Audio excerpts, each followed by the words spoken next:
ध्यानाकर्षण के लिए यहाँ पाप पुण्य के कोई असर मैं नहीं कह रहा हूँ, सिर्फ ध्यानाकर्षण की बात है, राइट। तो આપણે આટલું કામ કર્યું, માનવની આવશ્યકતા ડાબી બાજુ બધી, શરીરની આવશ્યકતા જમણી બાજુ બધી, મારી આવશ્યકતા તે આપણે બોલી રહ્યા છીએ મારી આવશ્યકતા, ઓકે।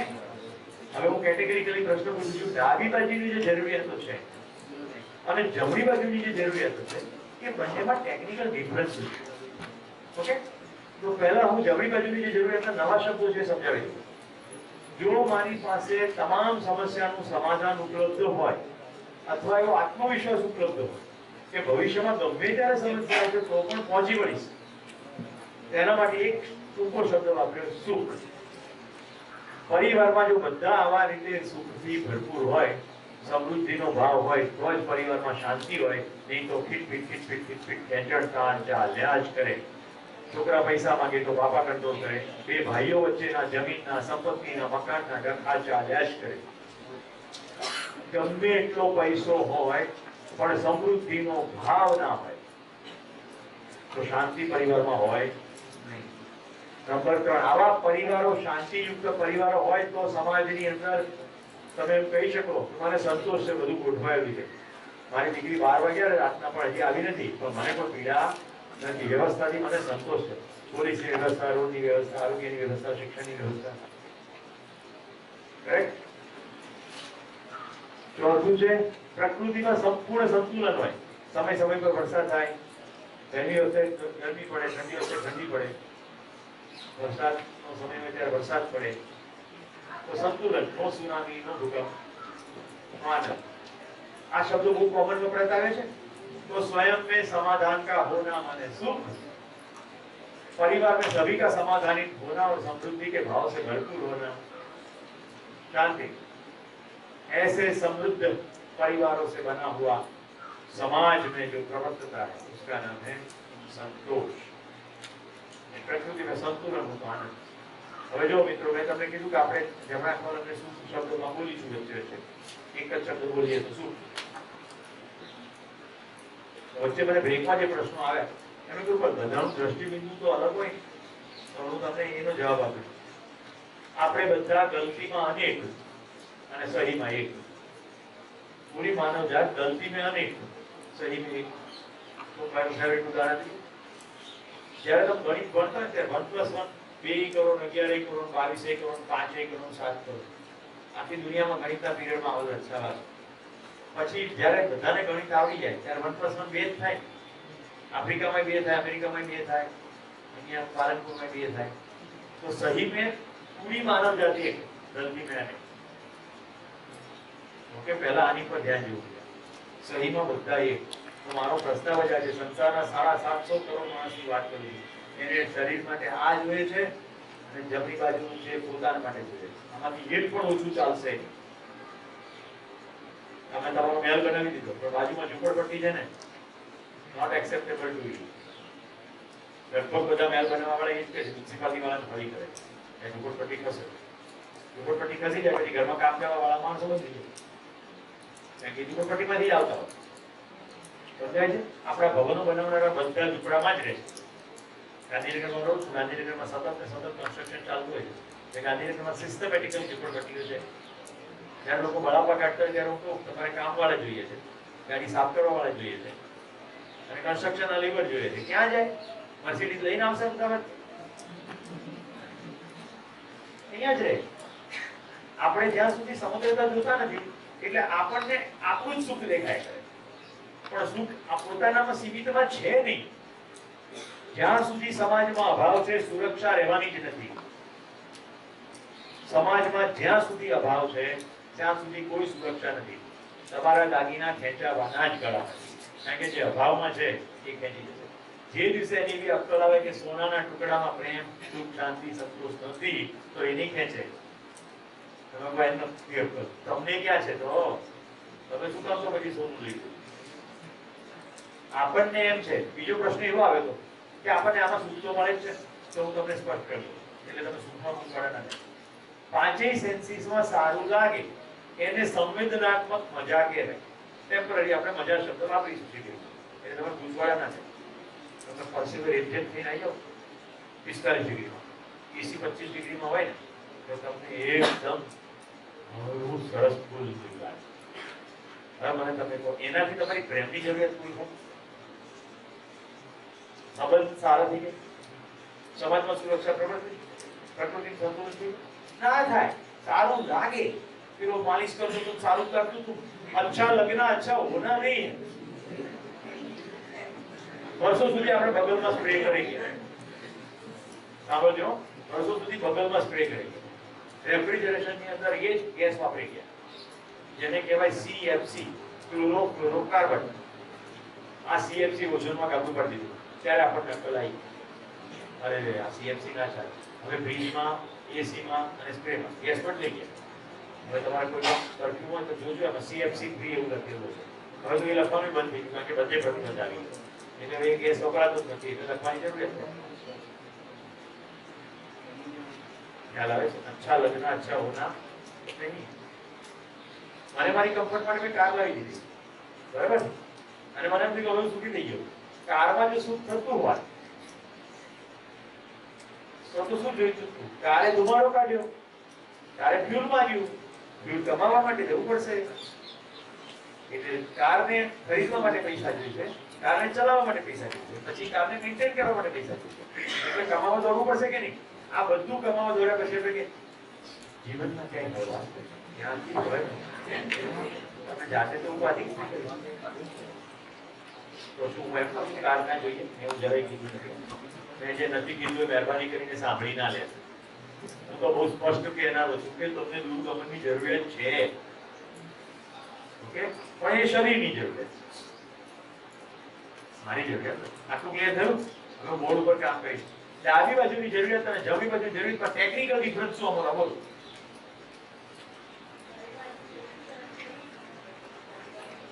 હા, એક તો આ શરીરની છે, પેલી મનની છે. ચાલો બીજો ડિફરન્સ શું? હું ધ્યાન કરી શકું છું. પેન છે મારી પાસે, પણ એક ભૌતિક છે, એક ભૌતિક છે, એક ભૌતિક છે, ડાબી બાજુની એક લાંબી ગાલ. આ કેવી કહું? ભૌતિક. આ ભૌતિક છે, અને આ ભાવનાત્મક છે, બરાબર. હા, આ ખરીદી શકાય. અડધો આવી ગયો છે, પૂરો આવી જાય. ખરીદી ના શકાય. વંચાય છે પાછળ? કાકા વંચાય છે પાછળ? ખૂણામાં યસ આ બાજુ યસ બોલ. કેમ તો હું એમાં લખાઈ સાજ હતું કઈ નિરંતર. બેન એવું કહે છે કે આ જરૂરિયાત નિરંતર છે. હું જરા પ્રશ્ન પૂછું તમને, પ્રેમ તમને સતત જોઈએ કે ગુરુવારે ના મળે તો ચાલે, શુક્રવારે કોઈ તમારું અપમાન કરે તો ચાલે?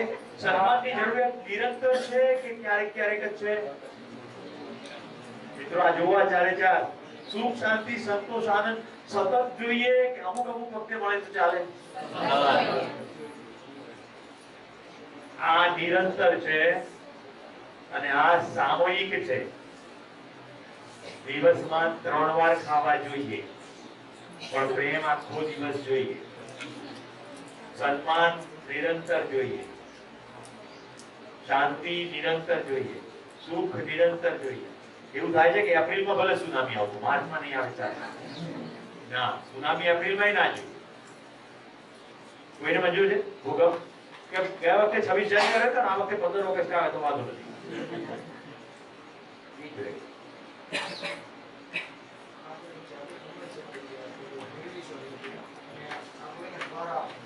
ઓકે, બીજો પ્રશ્ન પૂછું. આ કેવી રીતે મેળવાય? શરીરની જરૂરિયાત કેવી રીતે પૂરી થાય? શ્રમપૂર્વક. આ કેવી રીતે પૂરી થાય? આ જમણી બાજુની જરૂરિયાત કેવી રીતે પૂરી થાય? કોણ બોલ્યું સમજપૂર્વક? Wonderful, wonderful. સમજણથી સુખ છે, સમજપૂર્વક. તો મને બ્રેકમાં પૂછતું હતું પ્રેમ કરવા વિશે. બધું પ્રેમ કરવાની વસ્તુ નથી, પ્રેમમાં હોવાની વસ્તુ. પ્રેમ કરવાની વસ્તુ છે, લાગણીઓ નથી કરવાની વસ્તુ. તો કોઈના માથા ઉપર હાથ ફેરવો એ તમારી પ્રેમની અભિવ્યક્તિ ભાષામાં હાથ ફેરવીને લાગણીથી થઈ રહી. પણ જો વાસામાં હાથ ના ફેરવો પ્રેમ નથી એવું ના કહેવાય. એની ઉપર ડિપેન્ડન્ટ નથી કે એક માં પોતાના ઘરની અંદર રાંધે એટલી મર્યાદામાં રાખ્યું છે કે એના બે બાળકો જમી શકે, પોતે જમી શકે. ત્રણેય જણા જમવા બેઠા, એક જણો ફટાફટ પતાવી દીધું, એને હજી જોઈએ છે, તો માં એને પોતાની થાળીમાંથી એને આપી દેશે. આ અભિવ્યક્તિ છે, રાઈટ? પણ એમ કે મારે તને આપવાનું મન થાય પણ આપીશ નહીં, મારે કામે જવાનું છે, તાર તો ઘરે આરામ કરવાનો. તો કે પ્રેમ જતો રહ્યો. દરેક વખતે લાગણીની અભિવ્યક્તિ ના પણ થતી. પ્રોક્સિમિટી એટલે નિકટતા, તમે સાથે બેઠા છો કે નહીં. અમારા રસ્તામાં માધવ પ્રાપ્ત થયો છે, પણ એ અહીંયાની સમુદ્ર બેઠું કેવી રીતે માધવ પ્રાપ્ત એટલે બી નથી પ્રેમ એવું ના થાય. તમારા માતા પિતા છે ક્યાં તમારી સાથે? તમે કહી શકો ને મારા માતા પિતા કરે છે, આપણે શબ્દોમાં બોલીએ કરે, પણ એ ખરેખર આપણા પ્રેમમાં છે. પછી ઘણા કે પ્રેમમાં પડ્યો. પ્રેમમાં માણસ પડે નહીં, પ્રેમમાં ઉપર ઉઠી જાય. પશુ ચેતનામાંથી માનવીય ચેતનામાં સંક્રમિત થઈ જાય, પ્રેમમાં જાય. ઓકે, આપણે આગળ ચાલીએ. આ શ્રમપૂર્વક મળે કે સમજણપૂર્વક મળે? જ્યારે તમે કોઈ વ્યક્તિને બિનશરતી સ્વીકાર કરો, મતલબ કે જેવો છે તેવો સમજી લો એની મર્યાદાઓ સાથે, ત્યારે તમે એમ કહી શકો કે હું એના પ્રેમમાં છું, પડ્યો નહીં. ઓકે, આજે પ્રેમમાં હોય અને પછી 3 મહિના પછી I hate you, I hate you, I hate you. કહી દઉં પહેલા પ્રેમમાં હતો, નહીં પહેલા પ્રેમમાં હતો, હવે પ્રેમ દૂર પર. પહેલા પ્રેમમાં હતો અને હવે પ્રેમ દૂર થઈ. જેને પ્રેમ જ નથી કર્યો હેટ શું કરે? તાકાત છે. પ્રેમમાં શબ્દ નથી પડી ને હેટમાં હું ખાલી બાપા ખાવા કરે. બાળા પોકાડે હમણાં આને પ્રાણ સુધી ના કાઢે. 10 કલાક મીટિંગ કરી શકે, અડધો કલાક બાળા પોકાડ્યો અને એ બાળા પણ એમ કે હું પ્રેમમાં હતો. નહીં વાંધો એક ક્લાસ થઈ જાય. હિન્દી પિક્ચરનો કોમેન્ટ એનો સબ કુછ ઠીક હો જાયેગા. ઓકે, આપણે આગળ ચાલીએ. ડાબી આ જે છે અને જમણીમાં ટેકનિકલ ડિફરન્સ પણ પૂછો તમને. બીજું શું? હા, આને તમે જોઈ શકો, બતાવી શકો, ખરું નહીં? વર્ણવી પણ શકો. આને એમ કહેવાય કે અમોલા હું તને 1 કિલો પ્રેમ કરું છું, તો ક્વોન્ટિફાય થાય. આ ગણનાત્મક છે, આ અનુભવી શકાય એટલા માટે ગુણાત્મક છે. ગુણાત્મક અને ગણનાત્મક ક્વોન્ટિફાય ના થાય. કાજલ સવારે હું તને 1 કિલો પ્રેમ કરું છું, બપોર પછી 2.5 કિલો અને સાંજે 10 ગ્રામ. આવું ના થાય. ક્વોન્ટિફાયેબલ છે. બોલો બીજો ડિફરન્સ.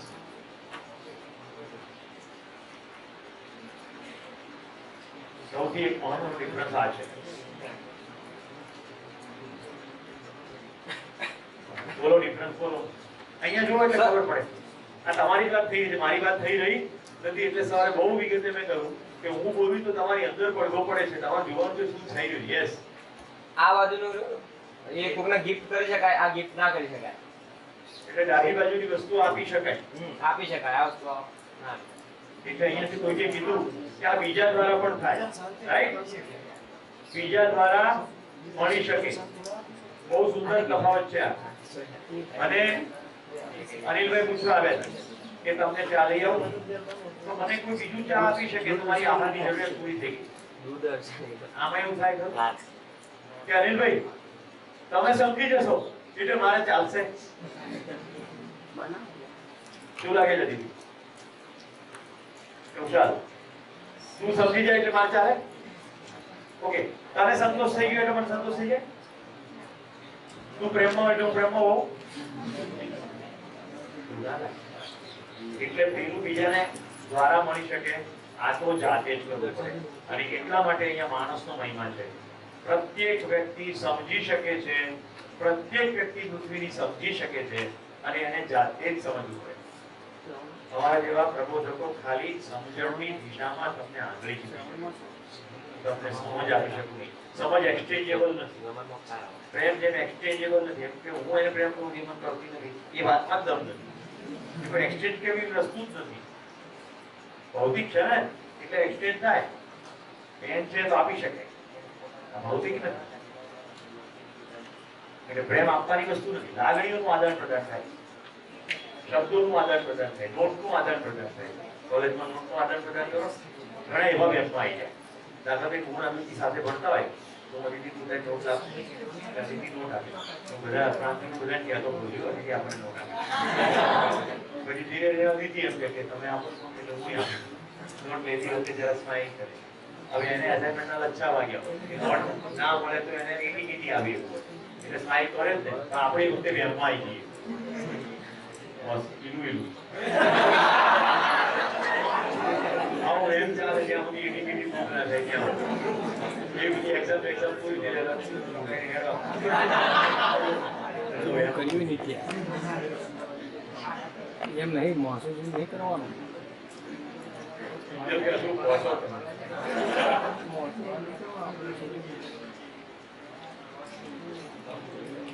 બોલો બીજો કઈ ડિફરન્સ? વાણી અને વિચારની આવશ્યકતા. વાણી અને વિચારની આવશ્યકતા. આપણે આવશ્યકતા તો ડિફાઇન કરી દીધી. હવે તમે કંઈ પણ કહેશો તો ગમે ત્યાં પડી જશે. જેમ કે કમ્યુનિકેશન કરો છો દૂર શ્રવણ કે નજીકનું શ્રવણ એટલે વાણી થઈ ગયું. એ જ રીતે તમારા વિચારની અંદર આ બધી વસ્તુઓ છે, તો આ બધી વસ્તુના વિચારો છે. એટલે વિચાર જે તે આવશ્યકતા પૂરી કરવા માટે એ તો તમે છો. હું તમારે વિચાર લાવવા પડતા નથી. જો વિચાર સતત પ્રક્રિયા છે, રાઈટ, એ તમારી જરૂરિયાત નથી, એ તમે છો. આપણે મનને વિગતવાર સમજીશું ત્યારે જોઈશું, પણ વિચાર તમે છો જ. હવે નવો પ્રસ્તાવ મૂકું, બેનની પરમિશન મૂકું.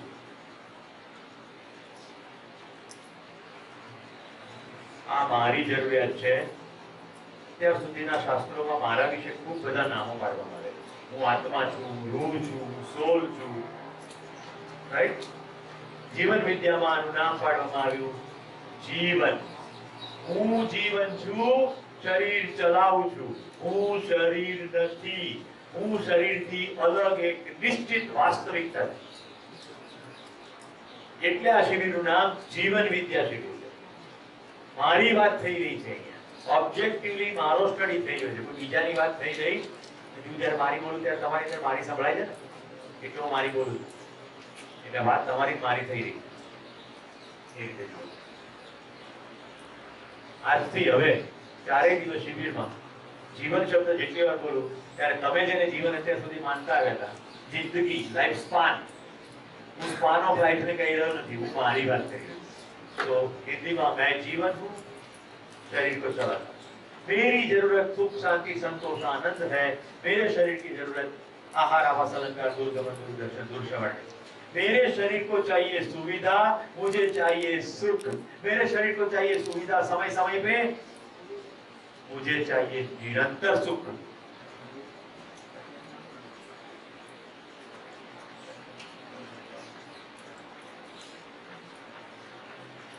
હવે આમાં ક્યાંય કોમ્પ્રોમાઇઝ હોય તો બીજો પ્રસ્તાવ એ પણ છે, આમાંથી એક પણ ઓછું નહીં ચાલે. પેટ્રોલમાં 3 જે છે ને ઉપલી એ સામાન્ય ઓકે, નીચેની 3 મહત્વાકાંક્ષી. એટલે આપણા જેવા નગરમાં રહેતા લોકોને 6 એ 6 જોઈએ. આમાં એક પણ વધારી બી નહીં શકો, કોશિશ કરો. અને આ 4 માં એક પણ વધારી નહીં શકો, ઘટાડી પણ નહીં. આ શિક્ષક હંમેશા આવું કહેતા, इससे ज्यादा होता नहीं, इससे कम में चलता नहीं. इससे ज्यादा होता नहीं, इससे कम में चलता नहीं. દબાણું તમારું દમ, એમાંનું એક પણ ઓછું હોય તમારે મંજૂર છે. હવે મને કોઈ પ્રયત્ન શેનો કરીએ?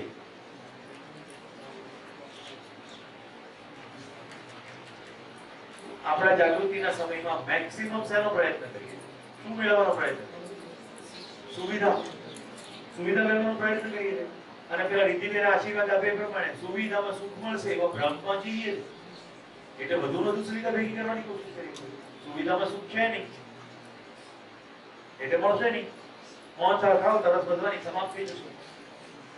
આખો સંસાર દોડી રહ્યો છે. એમાં કારણ કે આપણે પગ વાળીને બેસીને પોતાની જાતને પ્રશ્ન પૂછતા મને ખરેખર શું છે. આજે તમારી સવારની જે યાત્રા છે એમાં આ મુખ્ય પ્રશ્ન છે. પણ જોઈએ તમે રાજુ આટલા 2 વર્ષની જિંદગી જુઓ તો તમને એકદમ સટીક દેખાશે. તમને પ્રેમ જોઈએ છે, ઊંઘ જોઈએ છે, સંતોષ છે. તમારા બધાના ચહેરા પર સ્કીન એટલા માટે છે કે જે સમાજમાં સામાન્ય રીતે નથી બનતું એવું તમારા કેસની અંદર પ્રેમ, ઊંઘ, સંતોષ બધું તમને મળ્યું છે. અને એનું કારણ તમારું હોવા પણ છે. રાજવીર મારી દીકરી કહું એ સુરતથી આવે છે.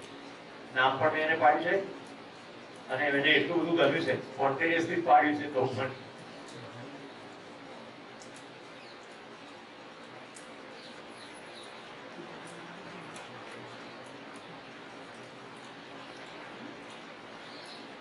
જેની ઓકાત જેમાં નથી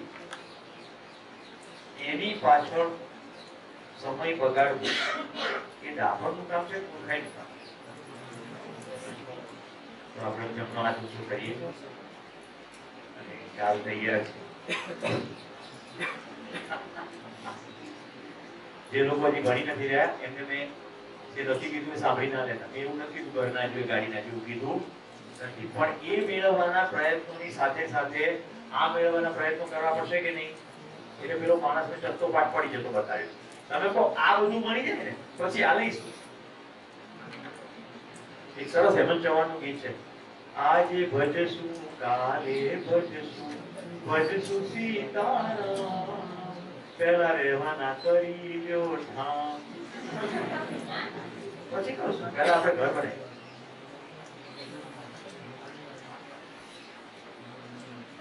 ઘર બનાવવાની યંત્રણામાં સમાપ્ત થઈ ગઈ છે પણ ઘરે પહોંચાતું જીવન વિદ્યાના શિબિરમાં આપણે પોતાના ઘરે આવવાની વાત છે. સ્વમાં સ્થિર થવાની વાત છે. આપણું ઘર ઈંટ ચૂનાનું નથી. આપણે શરીર છીએ જ નહીં, આપણે આ ઘરની અંદર રહીએ છીએ. પોતાના ઘરમાં આવી જાઓ.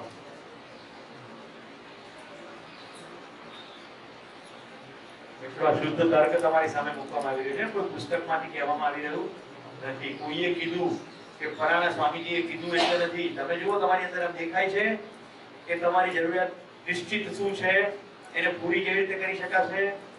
શરીરની અલગ છે, તમારી અલગ કેવું દેખાય છે કે હું કહું છું એટલે આયા દેખાય છે. તમને દેખાય છે? તમને દેખાય? તમને આવી જરૂરિયાત લાગે છે? તમને લાગે છે? તમને શું લાગે છે? હવે તમારો તર્ક લગાડો. સંસારમાં બધાને આ જરૂરિયાત છે કે નથી? આ તો માણસની તાકાત છે. તર્કની ताकत आ है। तार्किकता की खूबसूरती यह है कि वो तात्विकता को छू सकता है। तत्व जे छे तत्व जे छे એને તર્ક વડે અડી શકાય। तात्विकता को छू सकने की ताकत तर्क में तो भाई पर कोई सारी मारा એટલી બધું જરૂર પડે।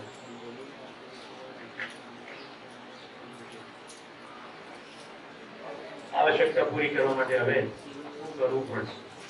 તો ડાબી બાજુમાં અહીંયા ઓલરેડી કોઈ લખ્યું છે શ્રમપૂર્વક અને વધારાનો શબ્દ લખ્યો છે શ્રમપૂર્વક ઉત્પાદન અને અહીંયા સંબંધપૂર્વક સમજણ।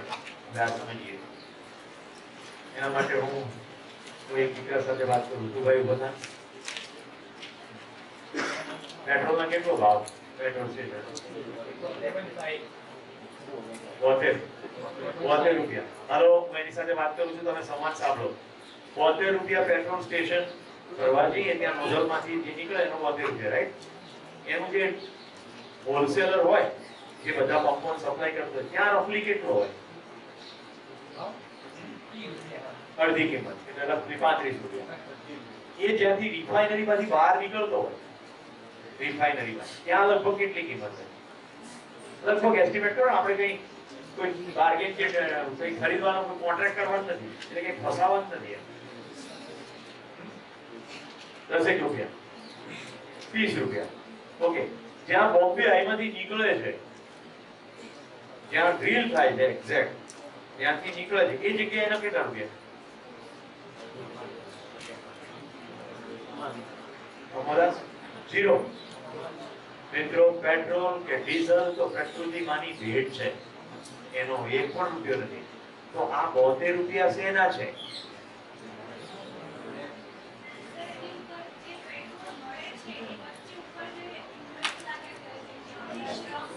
ઇન્ટરેસ્ટ નહીં, શ્રમ.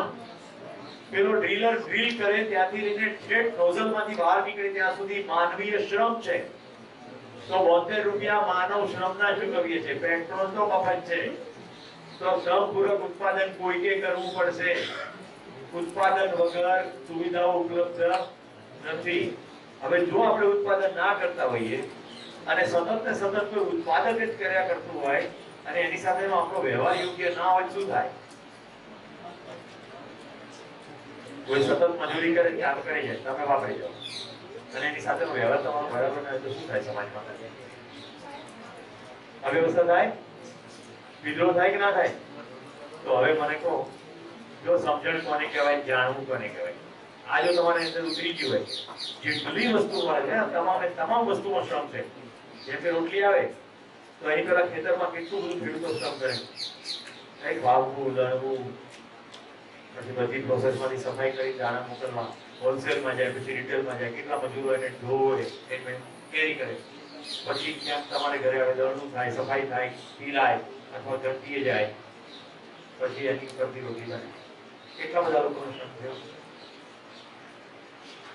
આટલો શ્રમ લાગે ત્યારે રોટી આવે. પરંતુ મને કહો, શ્રમજીવીઓ સાથે આપણો વ્યવહાર કેવો હોવો જોઈએ? સારો કે નહીં? આને કહેવાય સમજણ.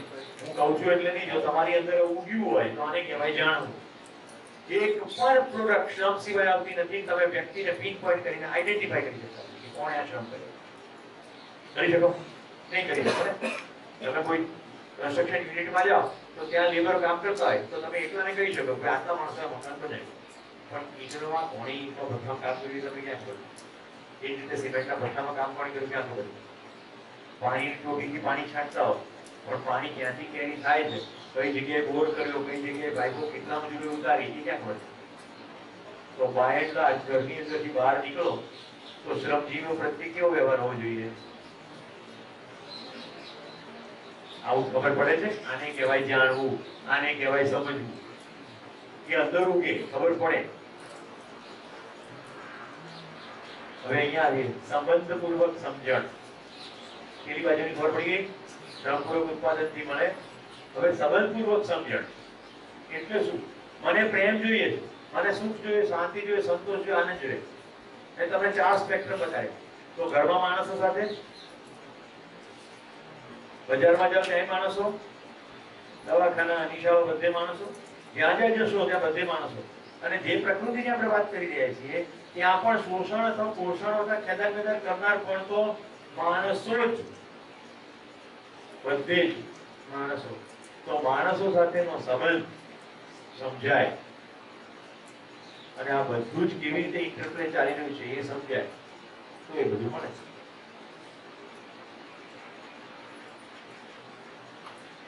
સુવિધા પશુઓ માટે આવશ્યક પણ છે અને પર્યાપ્ત પણ છે. માનવ માટે આવશ્યક તો છે પરંતુ પર્યાપ્ત નથી. બીજો નવો પ્રસ્તાવ આવ્યો. પશુઓ માટે ઘાસ તમે સીધું નાખો, આરતી ઉતારી નાખો, આમ જોઈ નાખો, ગાય ઘાસ ખાઈ જ લેશે. રાઈટ? હવે હું કિશનને ઘરે જમવા ગયો. રાઈટ? કિશન ચાંદીની થાળીની અંદર મારું ભાવતું બટાકા રીંગણનું આખું ભરેલું શાક અને રસગુલ્લાનો આખો રીંગણનો ડબ્બો અને સુરતની ઘારી ચૌટા પૂરી આટલું મૂકી દે અને પછી આમ કરીને થાળી પતાવ, લ્યો ખાઓ. તો કહીશ રોટી પણ જોઈએ પણ સન્માનપૂર્વક નહીં. અમિતાભ બચ્ચનનો એક ડાયલોગ એક ફિલ્મની અંદર, मैं फेंके हुए पैसे नहीं लेता, जाने कीमत ओછી થઈ જવાની. ડિગ્નિટી છે પણ ત્યાં વાત એકદમ મહત્વની છે, સન્માન.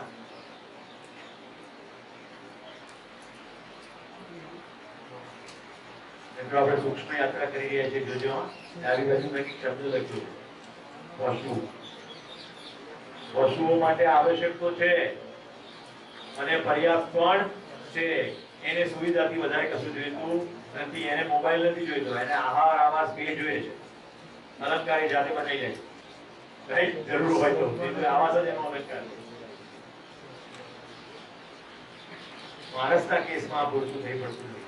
6 જરૂરિયાતો પૂરી કર્યા પછી બીજી બાકી રહે છે અને એના માટે પ્રયત્ન કરવો જ પડે. પર્યાપ્ત નથી, આની પર પહેલું ધ્યાન જવું જોઈએ. જો પર્યાપ્ત નથી તો મહેનત થશે, પણ પેલો ભ્રમ દૂર થવો જરૂરી છે કે ડાબી બાજુ મળી જશે એટલે જમણી બાજુ મળી જશે. અહીંયા જો છોકરીઓના પિતા બેઠા હોય ને તો આ પ્રોગ્રામ પતે ને પછી કમસે કમ ખાધે પીધે સુખી એવું તો ભૂલી જાય.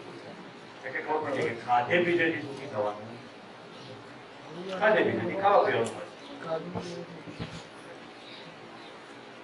ઓકે, મનન મારે ઘરે આવ્યો.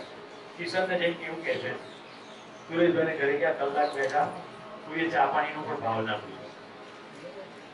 કઈ બાજુથી ઓપરેટ થાય, ડાબી બાજુથી જમણી બાજુથી? સુરેશભાઈ એની જોડે 1.5 કલાક બેઠા, રાઈટ, બધી અલગ કોલેજની વાતો કરી, ખૂબ મજા કરી. પણ ભાઈ બહાર નીકળ્યા પછી આવું કહે છે તો કઈ જગ્યાએથી ઓપરેટ થાય, ડાબી બાજુથી જમણી બાજુથી? ડાબી બાજુ કયો શબ્દ મૂકે? જીવન વિદ્યા એટલે પશુ ચેતનામાંથી માનવ ચેતનામાં સંક્રમણ થવાનો કાર્યક્રમ. જો તમારું ધ્યાન, વિચારો, આહાર આવાસ અલંકાર સિવાય બીજી કઈ જરૂર ના હોય તો હજી પશુ ચેતના જ છે, કારણ કે પશુને જોઈએ છે, પશુ ચેતના જ છે. જો એનો મતલબ એ નથી કે શરીરને જોઈતી જરૂરિયાતો પૂરી ના કરવી, પણ શરીરની જરૂરિયાતો પૂરી થયા પછી પેલી જરૂરિયાત બાકી રહે છે એની ઉપર સતત ધ્યાન દેવું જોઈએ, કારણ કે એ સતત જોઈએ છે. હવે જો દુર્ભાગ્ય શું થયું છે, આ બાજુનું જેટલું છે જે અસતત જોઈએ છે એના માટે સતત પ્રયત્ન કરીએ છીએ, અને જે સતત જોઈએ છે એના માટે અસતત નહીં, once in a while, Sunday. મારી મમ્મી સાથે વાત થઈ કે સન્ડે સેટ કરીશ, એટલે પણ આજે મંડે જોઈએ, હજી તો 6 દિવસથી વાર છે ના, હમણાં એનો મૂડ બરાબર છે. આપણી પોતાની સ્થિતિ બરાબર નથી, એની પર ધ્યાન જતું. મારે પાછું મારો વ્યવસાય એવો છે કે મારે કેલેન્ડર પહેલેથી બુક કરવું પડે, તારીખો પહેલેથી નક્કી થાય, કારણ કે જેને મારે તાલીમ આપવાની હોય એ દેશમાં જુદી જુદી જગ્યાએ, ક્યારેક દુનિયામાં જુદી જુદી જગ્યાએ હોય, તો એને આવવાના હોય, એને હું તારીખ આપું, પછી બધાની ફ્લાઇટો બુક થાય, હોટલ બુક થાય, એટલે મારું કેલેન્ડર પહેલેથી બુકિંગ થાય. મારે ઘરે મારા મોટા બાપુ આવે, હવે આજે આવ્યા અને કાલથી 6 દિવસ માટે મારે પ્રવાસ. એ મને ખૂબ ચાહતા, પણ મારી પાસે અફસોસ સિવાય કંઈ નથી. ફર્સ્ટ ટાઈમ આવ્યા, રહ્યા 6 દિવસ, નોકરી એમની 6 દિવસ જ રહેવાનું, એટલે આવ્યા ત્યારે હું એમને મળ્યો અને હું પાછો આવ્યો ત્યારે જતા રહ્યા. એટલે મને આવ્યા ત્યારથી જ અફસોસ હતો મારી સાથે, મારે એની સાથે રહેવું છે પણ રહેવાતું નથી. એ પાછા જતા રહ્યા પછી મેં કીધું કે હવે અમારે આ તારીખો હું એકદમ ફ્રી છું, એટલે ફરી તમે આવી જાઓ. તો કે ના, હવે આવતા શિયાળે વાત, આવતો શિયાળે અમને જોયા નહીં. પાસ કર્યું. This is the way we live life. જે સતત કરવાનું છે એ અસતત કરીએ છીએ, એટલે જે સતત જોઈએ છે એ મેળવવાનો પ્રયત્ન ક્યારેક કરીએ છીએ, અને જે ક્યારેક જોઈએ છે એને માટે સતત લાગેલા રહીએ છીએ. આપણે બે વસ્તુની રાહ જોઈએ છે, કંકોત્રી ને કાળોતરી. કંકોત્રી એટલે કોકને ત્યાં લગ્ન હોય ત્યાં જઈએ, અને કાળોતરી મળી જાય બે શાંતિ.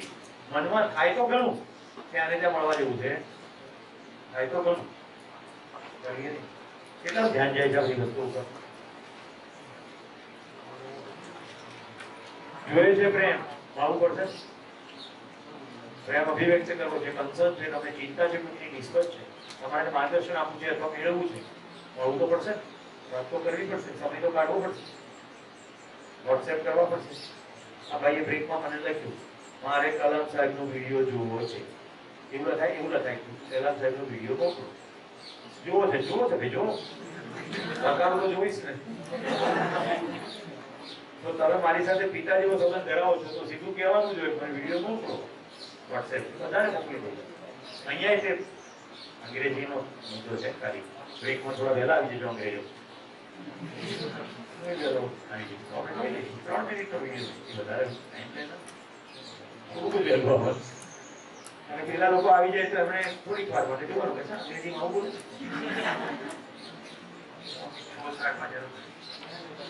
અને જે સ્ટેટમેન્ટો મેં કર્યા છે બધા જુઓ. ધરતીની તમામ સુવિધાઓ સુખ મેળવવામાં નકામી છે. મારી જરૂરિયાત પૂરી કરવા સુવિધા જોઈએ, પણ સુવિધા એ મારી જરૂરિયાત નથી. સુવિધા મારા શરીરની જરૂરિયાત છે, હું શરીર નથી.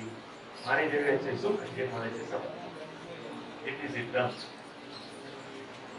તો આટલે સુધી કોઈને કઈ ડાઉટ, અસ્વીકૃતિ, શંકા, કુશંકા? ધવલ એકદમ ક્લિયર? હવે સમજ શેની જોઈએ? રાઈટ? સમજેલી વાત નીકળે પછી બધા ફટા ક્લિયર કરવા પડે. તો પહેલા તો સ્વયંની સમજ, પોતાનું એડ્રેસ પાક્કું હોવું જોઈએ. પછી પોતે જેને પરિવાર માને છે એની સમજ.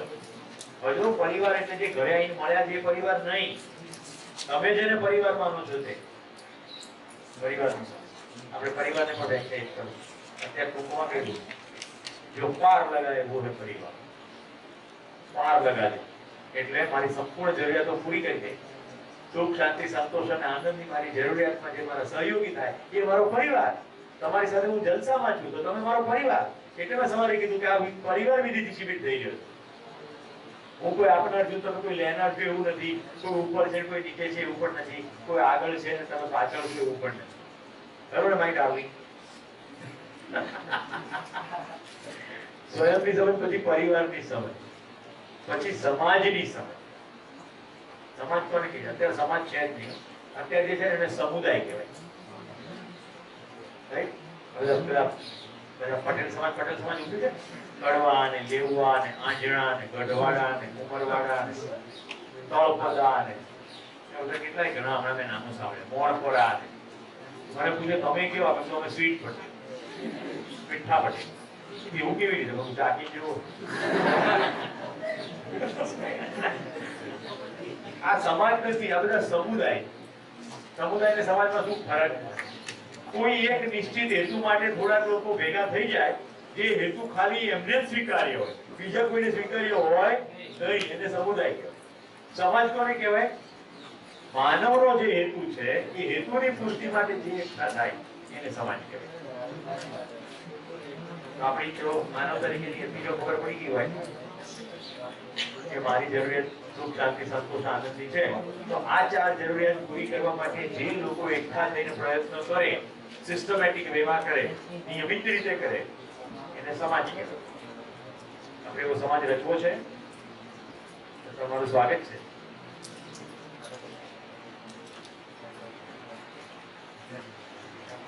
સંપૂર્ણ અસ્તિત્વની સમજ.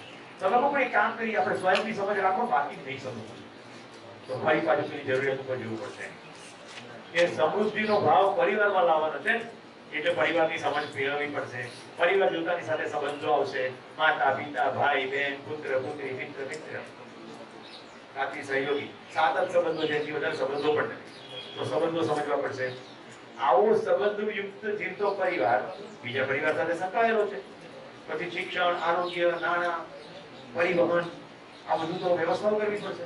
તો એ વ્યવસ્થાઓ તો માણસો દ્વારા જ થશે. એટલે તમારે સમાજને પણ સમજવો પડશે. આપણા ગામડાના દૂર દરાજના ગુજરાત પાણી પુરવઠા મથકોના ઇજનેરો ખૂબ મહેનત કરીને પાણીના નળ પછી વ્યવસ્થા કરી દે. 15 દિવસમાં નળ જતા રહે, પાઇપ ખુલ્લી, નળ ચોરાઈ જાય અને નળ પિત્તળ ના હોય એટલે વેચાઈ જાય. એમાંથી થોડા ચણા મમરા આવી જાય. કેમ એવું થાય? અભાવ છે ને, અભાવ છે એટલે લઈ જશે. એ અભાવ છે એટલે ચોરી થશે ને. તમારામાંથી કોઈને એમ થશે કે સુરેશભાઈ પણ પૈસા કાઢી? અભાવ હશે તો થશે. મારો મોબાઈલ ખુલ્લો પડ્યો હોય, એમાં કોઈ પાસપોર્ટ નથી, બેંકની બધી ડિટેલો હોય, પાસપોર્ટ સાથે બધું હોય, બરોબર? અને ઘણા બધા લોકો ચોરી જાય તો ચોરી જાય તો ડેટા હેક પણ કરી દે, પૈસાની ઉજાપત પણ કરે, થઈ જ શકે. આ સમાજનું થાય, પણ એને સમાજ ના કહેવાય, સમુદાય કહેવાય. જેટલી ખબર પડી ગઈ. એકવાર દિલ્હી લાલ કિલ્લા પાસેથી પસાર થતો હતો, ફોટો પણ પાડ્યો છે. એકવાર ઊંઘ્યા આરામથી, રોટની દુકાન આરામથી ઊંઘી, એકદમ લોકો આવત જાવત કરતા હોય. મેં એને ઉઠવાની રાહ જોઈ. પછી મેં ઉઠ્યા ને કે તું યાર તમે ગજબ છો, હવે નિરાતે કેવી રીતે ઊંઘી શકો? મને કે અહીંથી લઈ જાય, અહીંથી કોઈ લઈ જાય. વાહ, એને કહેવાય સ્વયંમાં વિશ્વાસ. કદાચ લઈ જશે તો પાછું પહેલા કહી જાય એને કહેવાય સમાધાન. એટલે નિરાતે ઊંઘી શકે. આખું રાજકોટ બપોરે 12 બીજા ઊંઘી જાય અથવા મગલક ધંધો કરે, ઓઇલ એન્જિન, પછી motor parts, automobile spare parts, આખા દેશમાં કામ કરે અને બપોર ઊંઘી જાય. આપણે શું માનીએ? જેટલું વધારે કામ કરીએ એટલો ધંધામાં વધારે પૈસા મળે. રાજકોટ શું માને? એવું કંઈ નથી, બધું માન્યતા ઉપર. તો આપણે એવું માનતા આવ્યા છીએ કે સુવિધાઓમાં મારું સુખ છે એટલે આપણે સુવિધા પાછળ લાગીએ. હવે જો માન્યતા સાથેનું કનેક્શન, સુવિધામાં સુખ છે એવી આપણી બહુ મોટી ભ્રામક માન્યતા છે. દેખાય છે ને? સુવિધામાં એટલે સુવિધા મેળવવા માટે પણ આપણે ઘરમાં ઝઘડો કરીએ. એક ઘરમાં પતિ પત્ની વચ્ચે એટલા માટે ઝઘડો થાય છે કે કઈ બ્રાન્ડનું ફ્રીજ લાવવું. એક આઈજી સાહેબને બોલું, એના પત્ની મને કે તમે અમને સમજાવો ને, ફ્રીજની ના પાડે. તું ઘણું સમજાવું છું પણ ફ્રીજ આપણું એજન્ડા નહીં. કે ના ના તમારી વાત માનશે. માની ગયા આવી ગયું. પણ મેં કીધું ભાઈ શું કામ ફ્રીજની ના પાડે? જો કે તાજા ખોરાકના આગ્રહી. એમની વાત તો બરોબર છે કે છે ને એ પદ ઉપર બેઠા છે એમ કે 15 મહેમાનો આવશે તો કે સકોરામાંથી દૂધ આવે, ફ્રીજ હોય તો દૂધ હોય રાખ્યું હોય, મારે તરત એ તો આવી જાય કે મહેમાનો લઈને, પછી મારે તરત તો દૂધ ક્યાંથી મગાવવું? ઘણી વાર જમવાની કોઈ વસ્તુ એવી હોય કે જેને ફ્રીજમાં સ્ટોર કરવી પડે. કે મેં અમને એટલું જ કીધું, ફ્રીજ મહત્વનું, સંબંધ મહત્વનો.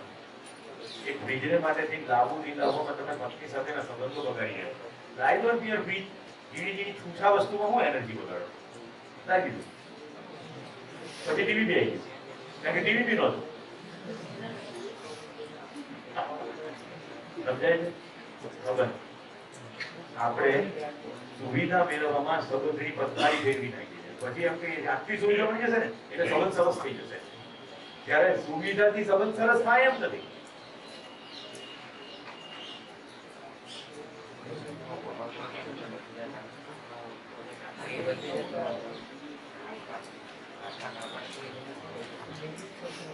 હવે આપણે એક નવું ડિસ્ટિંક્શન જોઈએ, એક નવો પ્રશ્ન. ગરીબી અને અમીરી બે સેમ નથી. ચલો મને કહો, ગરીબી એટલે શું, અમીરી એટલે મજા આવે છે? ફરવાની ઓળ કરતા સારું પડે છે? એવું ક્વિક ક્વિક ક્વિક કેટલું બધું થઈ જાય. ગરીબી અને અમીરીમાં ડિફરન્સ શું? ગરીબી એટલે અછતનો અનુભવ અને અમીરી એટલે ઢગલો. જે વિષયમાં સંતોષ. તો ગરીબી અમીરીને ડિફરન્સ હું બતાવું છું. જોઈએ પ્રસ્તાવના સ્વરૂપે તમને સ્વીકૃત છે કે નહીં. જો ગરીબી એટલે સાધન વિહીન વત્તા દુખી અને અમીર એટલે સાધન સંપન્ન પણ દુખી. કારણ કે સુખ એ તો સાધન સાથે થોડું છે, એ તો સુવિધા સાથે છે નહીં. ગયા વર્ષે રાયગઢ ગુજરાત થયું. બે અંબાણી ભાઈઓ બધા જ ઉદ્યોગપતિને મળ્યા પણ એકબીજાની સાથે હાથ પણ મિલાવ્યો નથી. સુપ્રીમ કોર્ટના મુખ્ય ન્યાયમૂર્તિએ કહ્યું કે તમે બે સંપી જાઓ તો ભારતના અર્થતંત્રમાં ફેર પડે. પૂજ્ય રમેશભાઈ ઓઝાને સમજાવવા માટે મોકલાય કે એને સમાધાન કરાવો. મારી કિશનની ગરીબી કેટલી? 200-500 રૂપિયા. અને ધીરુભાઈ અંબાણીના બે છોકરાની ગરીબી કેટલી? 200-500 કરોડની. પણ છે તો ગરીબ જ. તો અમીરીમાં પણ ગરીબી જેવું દુઃખ છે, કારણ કે દુઃખ એ અન્ડરસ્ટેન્ડિંગ સાથેની વસ્તુ છે, સુવિધા સાથેનું નથી. એટલે હું વિનુભાઈ દીકરી હરીને ત્યાં મુંબઈ ગયો ને, એટલે એને ત્યાં જમી લીધા પછી મેં કીધું સાંજે આપણે મુકાન ત્યાં ચા પીવા જઈએ. કે કોણ મૂકો? તો મુકેશ અંબાણી. એનો જે ફ્લેટ છે એ જ્યારે છે એનાથી બાજુમાં પેલું એનું ભવ્ય મહાલય. તમે ઝઘડા છો પડોશમાં ચા પીવા ના તમે તો મૂકો એવી રીતે કહો છો જાણે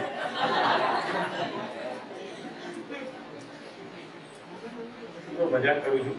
એ મૂકો એટલો અમીર એટલે એટલો સમૃદ્ધ નથી કે જે આપણને ચા પાઈ શકે. હું તમને નવો શબ્દ આપું છું, સમૃદ્ધિ.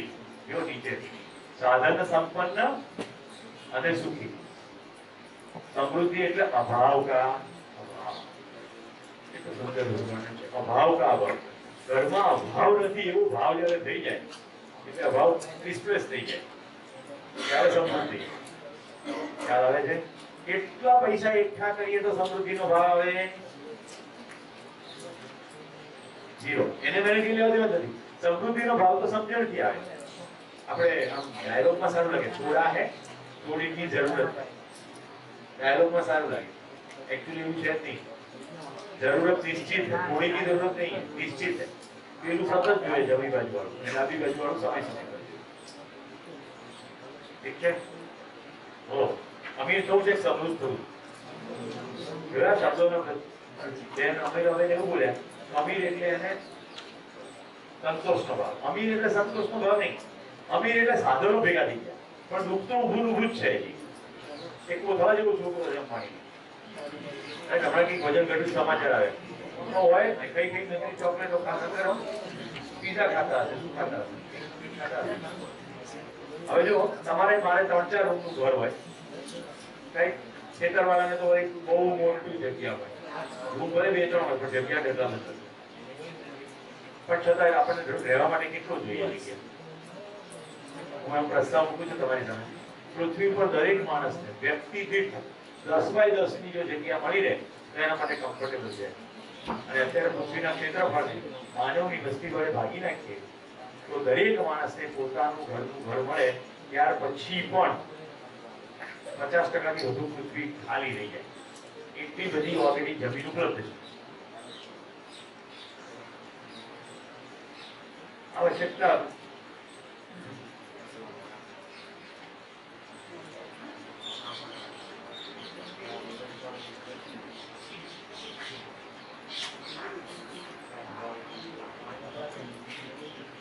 નિશ્ચિત છે અને સાધન પર્યાપ્ત છે. સમજ માંગે છે, સાધન પર્યાપ્ત છે. જેનો સમૃદ્ધિ બતાડું મહેસાણા છાપામાંથી મેં ફોટો પાડ્યો છે. ગોદડિયા બાપુના નામે ઓળખાતા એક પગે અપંગ ભિક્ષુક ખેમજીભાઈ પ્રજાપતિએ રાત દિવસ ભીખ માંગીને ભેગા કરેલા નાણામાંથી શહેરની મકબરામાં આવેલી ગુજરાતી શાળા નંબર 4 માં 80 વિદ્યાર્થીઓને નોટબુક, પેન્સિલ, રબર અને સંચાનું વિતરણ કરી સમાજને નવો રાહ ચીંધી રહ્યા છે. જ્યારે તેમના શબ્દોમાં કહીએ તો મંદિરમાં સોના ચાંદીના આભૂષણો કે રોકડ મૂકવાને બદલે જરૂરિયાતમંદોને આર્થિક મદદ કરવી જોઈએ. પોતે ભિખારી, ભીખની ખાલી પ્રવૃત્તિ થઈ રહી છે, ભીખની પ્રવૃત્તિ થઈ રહી છે. અંદર ભીખની વૃત્તિ તો આપવાનું આવે નહીં. એક અમેરિકાની લેડી છે જેને અમેરિકાના રાષ્ટ્રપતિએ સન્માન કર્યું. એની વાત તો હમણાં હું એકવાર અમદાવાદમાં નીકળ્યો હતો અને આ લોકોને સમાંતર હું થઈ ગયો, આ કપલને સમાંતર. તો મેં મારી કારનો કાચ નીચો કર્યો, મારે તો આમ વેવ કરવું તો એમણે દૂધી પકડાઈ દીધી. એ લોકો આમ તો જરૂરિયાતમંદોને પોતાના ખેતરમાંથી નિયમિત રીતે વિતરણ કરવાની કરે આવી જ રીતે. રાઈટ, सालाना 10 लाख रुपए की गरीबों को सब्जी में खर्च करते हैं. बस मौज खूब છે તો વેચે છે, મોજ કરે. એમને ખબર પડી ગઈ કે આ થોડો કેવી રીતે કરાય. હવે થાર ડેઝર્ટમાં ગયા હતા ત્યારે અમને આ કેવું કપલ મળ્યું. હવે આપણે પૈસા હોના ને સુખી હોના જોઈ લઈએ. पुणे के पिंपरी चिंचवाड़ में गोल्डमैन के नाम से मशहूर दफ्ता फुगे के लिए राका ज्वेलर्स ने 3.5 किलो सोने की शर्ट बनाई है. राका ज्वेलर्स के तेजपाल राका ने दफ्ता फुगे के लिए शर्ट खुद डिजाइन किया है. इस शर्ट की कीमत 1,27 लाख रुपए बताई जा रही है. इस शर्ट में 22 कैरेट सोने का इस्तेमाल किया गया है. सोने की शर्ट का वजन करीब 3 किलो 200 ग्राम है. इस शर्ट के साथ सोने की 325 ग्राम की बेल्ट भी बनाई गई है. વજન પર વાળો ગધેડો છે તો કેવું લાગે? 3.5 કિલોનો શર્ટ. ઘરાન તો આઈ નહીં ગમે. આપણે ફિલ્મ તો જોઈએ છે, આ માણસની હત્યા થઈ ગઈ, એને મારી નાખવામાં આવે. एक पेशे से कारोबारी. जब से मैं 20 साल का था वो टाइम पे मेरी परिस्थिति इतनी अच्छी भी नहीं कि जो आज जो सोना डाल रहा है, लेकिन कष्ट करके बिजनेस लाइन में आके मेरे को 1 महीना पहला भारत गौरव पुरस्कार भी मिला है. जो बिजनेस में मैंने अच्छा बिजनेस किया, बिजनेस लाइन में मेरा अच्छा नाम हो गया. सोने की शर्ट को बनाने में 15 से ज्यादा कारीगरों की मदद दी गई है. इसे बनाने में कारीगरों ने रोजाना करीब 16 से 18 घंटे का काम किया है. राका ज्वेलर्स के मालिक ने इसे Guinness book of world record और लिम्का बुक ऑफ रिकॉर्ड्स में दर्ज कराने के लिए आवेदन भी किया है. આ માણસ આ શર્ટ પહેરીને મુંબઈમાં જોવું બીજું કરે કે પુરાના બજારમાં શાકભાજી લેવા નીકળી શકે ખરો? આ એક ગોલ્ડ શર્ટ વાળો ફોટા, એમાંથી પ્રેરણા લઈને ભાઈ કોઈ બીજા એની શર્ટ કરે. હવે એના ગોલ્ડ શર્ટના મર્યાદા સમાચાર બતાવો. આ રહ્યો. Pune's gold shirt man filled with stones. Nephew among 4 arrested. એના ભત્રીજાએ પથ્થર મારીને મારી દીધો. રાઈટ, એને અરેસ્ટ કરવામાં. ત્યાર પછી એ પણ એનો પ્રૂફ પણ આવી ગયો ભત્રીજા છે. બગીચામાં ફરવા જવાનું કંઈક લઈ ગયો. એક પણ લઈને પથ્થર સાથે. હવે આપણે આ ચિત્ર જુઓ.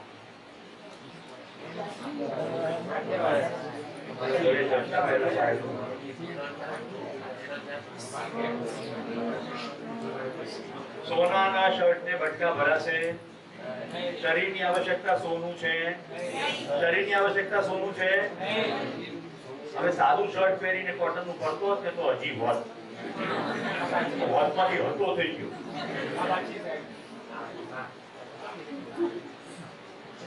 હવે જો ગમે તે પદ ઉપર માણસ પહોંચે, એની જે ભૂખ છે, જો આ ઓગામાં શું કરે, જો પેલો વજન કરવા માટે કરે છે તો પાછળની વજનની ઉપર દબાવે છે, ખોટી ટિકિટ આવે. પ્રેસિડેન્ટ ઓ પ્રેસિડેન્ટ પણ માણસ છે ને.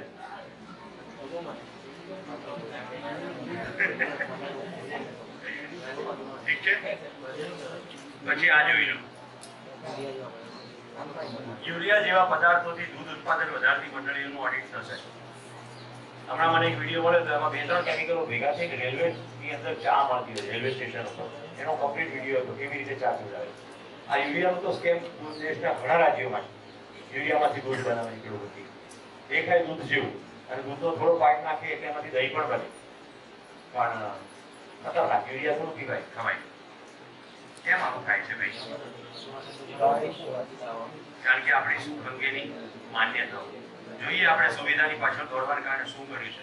તો કે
કેદારનાથજીમાં ધમાલ થઈ ગઈ.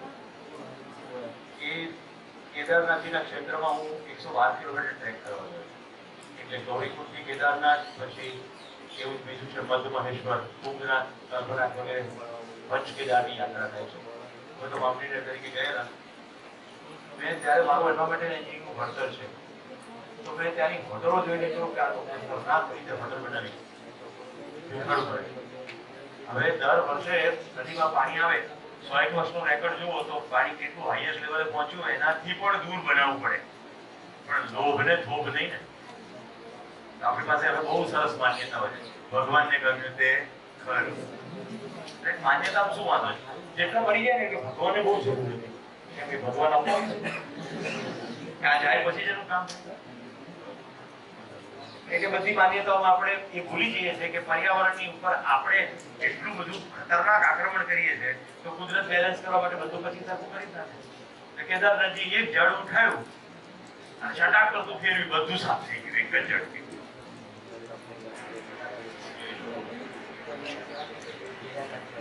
અને જો સામે જુઓ કે આ વેપારો ઉપર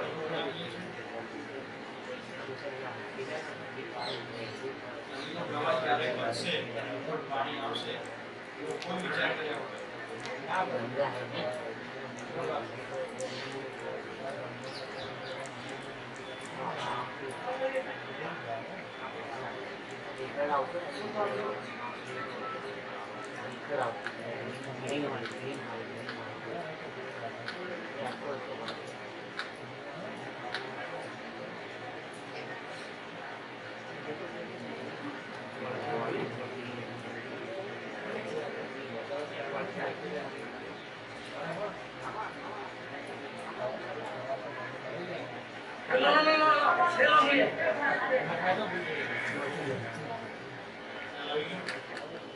નીચેથી સ્કાવરિંગ થતું ફાઉન્ડેશન બધું કેવું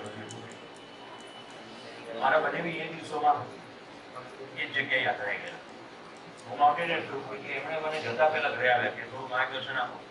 એટલે મેં કીધું ખોરાક ન બગડે એવો મીઠાઈ કે ચોકલેટ્સ એટલું અચૂક સાથે રાખ્યો કે બધું યાત્રા પ્રવાસમાં છે જ. મેં કીધું છતાં મારી સલાહ છે કે તમારી પાસે પોતાનો ખોરાક જોઈએ. નંબર 2 રેઇનકોટ રાખ્યો, માઉન્ટેન્સમાં જાઓ છો. અને ત્રીજી વસ્તુ તમારી પાસે સંપૂર્ણ તમારા ડોક્યુમેન્ટ્સ હોવા જોઈએ, તમે કોણ છો આટલું તમારે રાખ્યું. કેદારનાથ તો પતી ગયું છે, બદ્રીનાથ ગયા અને પછી આ ધમાલ થઈ ગઈ. બદ્રીનાથથી ઉપરના ભાગમાં ફસાઈ ગઈ. હવે અહીંથી જતા હતા કે બધી ભક્તિ ભાવની વાતો કરતા બરાબર. પછી ત્યાં 15-17 દિવસ જેવું ફસાઈ ગયા અને આર્મી વાળાએ પછી હેલિકોપ્ટરમાં એમને લાવ્યા અને પછી ઘરે પાછા. જયારે ઘરે આવે એટલે પહેલો પ્રશ્ન પૂછ્યો, ભગવાન દેખાઈ ગયા? તો મને કે આર્મી વાળાએ જયારે મને હાથ પકડીને હેલિકોપ્ટરમાં ચડાયો ત્યારે એ માણસમાં મને ભગવાન દેખાય. આપણી ભૂખ સંબંધી છે, એની ઉપર ધ્યાન દેવું જોઈએ. રાઈટ? આટલી મોટી યાત્રામાં બધું સફળતાપૂર્વક કરી નાખ્યા, જીવતા પાછા આવ્યા હતા, પણ એને એમ ના કીધું કે મને ભગવાન દેખાયો. એને આર્મી ઓફિસરમાં ભગવાન દેખાયો, ધ્યાન જતું રહ્યું એકદમ. ત્યાર પછી બધું જ બંધ થઈ ગયું. એકદમ ખબર પડી ગઈ કે કેટલા ખોટા રસ્તે આપણે ગુજારી. અહીંયાથી ઘણાની જે પણ પૂજા પાઠની પદ્ધતિઓ હશે અહીંયા કશું છોડવાનું કઈ નથી રહ્યું. એટલે મહેરબાની કરી હું જે ના કહું એ સાંભળી ના લે. ખાલી તમારી અંદર તપાસો, તમને શું લાગે છે, શું કરવાથી શું થાય છે. રાઈટ?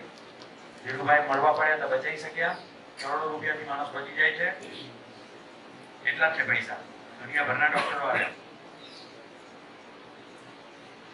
હવે જો આ મને ફિલ્મ એટલા માટે ગમે છે કે આ ફિલ્મની અંદર આદિવાસીઓ, વંચિતો ભેગા થઈને જે રજૂઆત કરે છે અદભુત છે.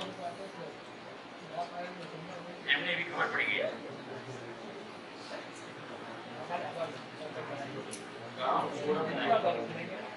ગામ નહીં છોડી.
जंगल काटे खादर कोड़े से बनाए, बनाए गाँव कोड़े कारखाना बनाए, जंगल काटे खादर कोड़े से बनाए। जब जंगल जमीन छोड़ी हमें कहाँ कहाँ जाए, दास के भगवान बता हम कैसे जान बचाए, हम कैसे जान बचाए। गाँव छोड़ बनाए, जंगल छोड़ बनाए, माए माटी छोड़ बनाए, लड़ाई छोड़ बनाए।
શ્રમ કરીને નેચરલ રિસોર્સિસ આપણા તરફ પહોંચાડનારા લોકો એટલું કદી એકઠું કરતા નથી જેને કારણે એમની પાસેથી રિસોર્સિસ છીનવાય પછી ટકી શકે. એ લોકો ધાન ઉગાડે, પોતાના ઘરમાં જે ખાય, વધારાનું થોડું વેચે, એનાથી એની બાકી જરૂરિયાતો પૂરી કરે, બીજું કંઈ કરે નહીં. એટલે જો તમે એની જમીન છીનવી લો તો શું કરે? તો સરકાર ડેવલપમેન્ટના નામ પર જમીનો એક્વાયર કરી લે. અહીંયા ડેમ બનાવવાનો છે, કે અહીંયા ઉતરવાનું, પછી એમને શું, એમની પાસે બીજા ઓનર છે નહીં. અને દુર્ભાગ્યે આપણે બધા એ પાપમાં ભાગીદાર છીએ. એવું આપણું ધ્યાન જવું જોઈએ. જ્યાં સુધી આપણી જીવનશૈલી પ્રત્યે આપણે સભાન ના થઈએ તો કોઈકની નદી ક્યાંકથી વહેતી બંધ કરીને આપણા ઘરમાં નળમાં પાણી આવે. ગાંધીનગરમાં અમારે 450 લીટર પાણી આવે પ્રતિ માસ. બનાસકાંઠામાં અંતરિયાળમાં હજી પાણીના પ્રશ્ન છે. કેમ? તો કે કેપિટલ સિટી છે ને, એટલે કેપિટલ સિટીને એટલું આપવું પડે. પણ કેટલું જરૂર છે, કેટલું વેડફાય છે, એની ઉપર આપણે ધ્યાન રાખીએ નહીં તો આપણે પણ એ પાપમાં ભાગીદાર. સમજાય છે? પાપ એટલે પેલું સ્વર્ગ નરક વાળું પાપ નહીં, ખોટું કર્યું જેમાં ક્લેશ ઉત્પન્ન થયો. તો આ જે રજૂઆત છે, બિરસા મુંડા આગેવાન હતા આદિવાસી. મિત્રો, મારો પોતાનો અંગત અનુભવ. હું ભારતની અંદરના જુદા જુદા આદિવાસીઓના ઘરોમાં રહ્યો છું. અંતરિયાળ ગામડાઓમાં લોકોના ઘરમાં રહ્યો છે, એમની સાથે એમના જીવનથી. અને મને જે આખા દેશ વિશે છાપ પડી છે એ છાપ છે એ ભલા છે, સરળ છે અને કોઈ ખાસ હુનર ધરાવે છે. એમની પાસેથી એમનો હુનર છીનવાય નહીં તો એમના માટે ટકવું અઘરું છે. હવે આપણે થોડા દિવસે વાંચીએ છાપામાં કે ચડ્ડી બનીને ધારી આવ્યા અને ગરબોળ ચોરી કરી. કેમ કરે ગરબોળ ચોરી? એને આપણા ઘરમાં શું કામ ચોરી કરવા પડે? કારણ કે એમની પાસે જે હતું એ આપણે છીનવી લીધું, ડાયરેક્ટલી અથવા ઇનડાયરેક્ટલી. કાં ડાયરેક્ટલી અને કાં તો ઇનડાયરેક્ટલી. જો ઇનડિરેક્ટલી સમજાવું છું, જો તમને તમારી સુવિધાઓની જરૂરિયાતની સ્પષ્ટતા થઈ ગઈ હોય અને એટલી જરૂરિયાત પૂરી થઈ ગઈ હોય તો ત્યાર પછી જો બેકારમાં એની પાછળ દોડો તો ક્યાંક શોષણ છે નક્કી જ છે. એના વગર તમારા પાસે વસ્તુ આવતી જ નથી.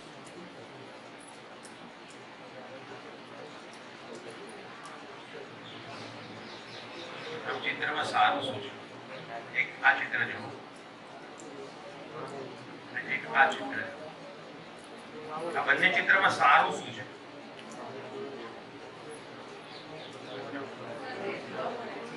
એકમાં સૂર્ય જોવા મળે છે, સારું લાગે છે, અને બીજામાં આ આખા ચિત્રમાં સારું શું લાગે છે તમને?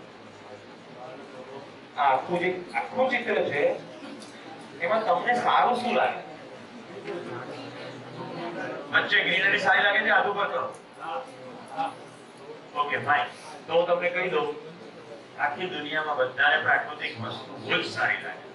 બધા માણસોને બિલકુલ ખબર પડે જ. આપણે પિકનિકની અંદર કોઈ દર એવું નથી કહેતા આજે અમદાવાદ સીજી રોડ પર જઈ હોટલ ચોઈસમાં રૂમ રાખી દઈએ.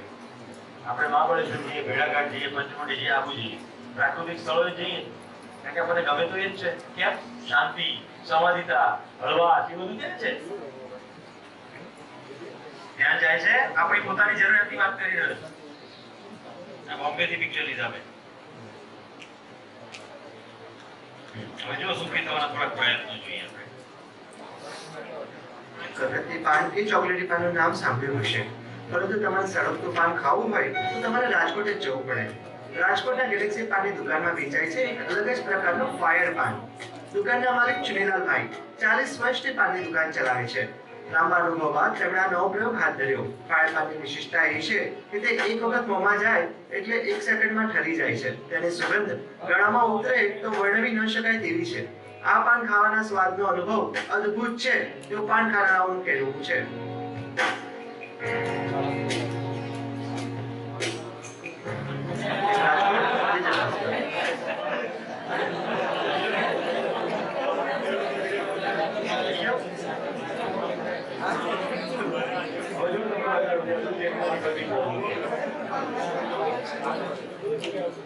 આકાશીય ખાવ, ભોયરામાં ઘૂસી ખાવ, રાઈટ? સળગતું પાન ખાવ કે ફ્રીજમાં મૂકેલું પાન ખાવ, વાત તો ખાવાની જ થઈ. પશુ ચેતનામાં 4 પ્રવૃત્તિઓ: આહાર, નિદ્રા, ભય, મૈથુન.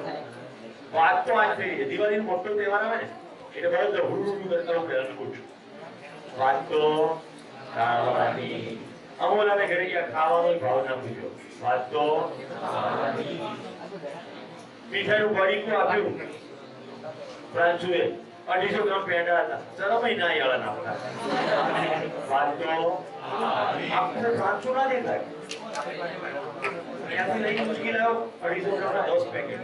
એમાં એક હું હતો કે જ્યાં નવને બી આપવાના, એ કશું દેખાયું. વાત તો સાધુ મને અન્નકૂટમાં બોલાયા, બધું તો તમે મૂક્યું, પણ શ્રીફળા ને હળેલી ફુવારની બાકી કેમ નથી દેખાતી?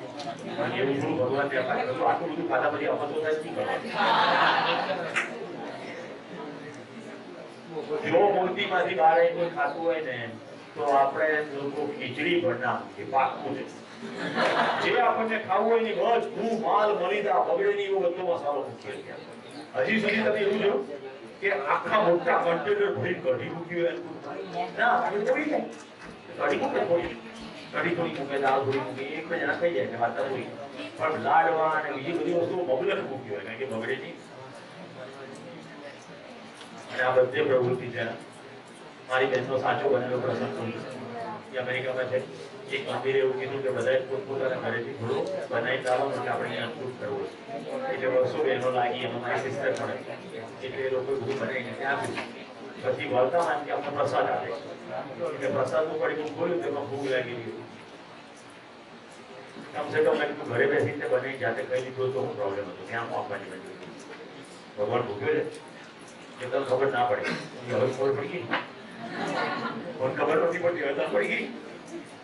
એવું કે છે કે ખબરદારી બધું જોયું બી છે. ખ્યાલ નથી આવતો, એક્સપ્લોટેશન થઈ ગયું. ભૂખ ક્યારે લાગી જાય? સમયમાં વસ્તુ ના પહોંચાડી હોય તો થાય.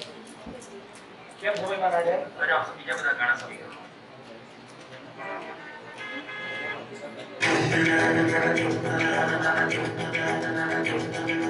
दारू पी के गाड़ी जो चलाओगे कभी न कभी तो ऐसा होगा कि कहीं न कहीं पे तुम किसी न किसी से टकराओगे। कोई या तो घायल होगा या मरेगा, या तो फिर तुम ही होगे घायल दुनिया से जाओगे। और ये भी सुन लो कि अब के कानून ऐसा भी है कि कोई जरा सा नशे में कभी गाड़ी चला तो जो पकड़ा गया तो उसे पूरे 6 महीने को जेल में जाना ही होगा। जेल में जाने की भूल न करना, दुनिया से जाने की जल्दी न करना, दारू पी के गाड़ी चलाने की गलती न करना।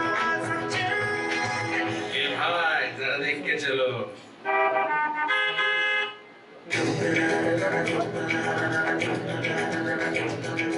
सड़कों पर सब जो करेंगे मनमानी, सब होके फिर सबको परेशानी। लाल वाले सिग्नल देख के चलना, वरना पड़ेगा तुम्हें हाथ हिलना। पुलिस ने पकड़ा तो होगा जुर्माना, चलेगा नहीं देखो कोई बहाना। सिग्नल को काम न करना, ट्रैफिक तुम कभी जाम न करना। वैसा जो देर करोगे जल्दी के शौक में देर करोगे। जल्दी पहुंचना है तुमको कहीं तो देख के चलना तुम सिग्नल को। समझे? ए भाई जरा देख के चलो।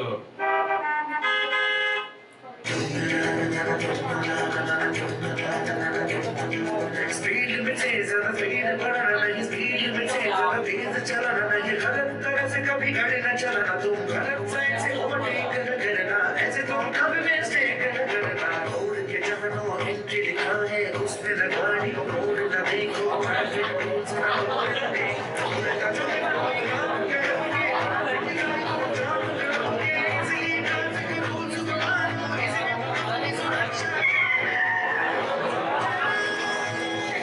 ए भाई जरा देख के चलो।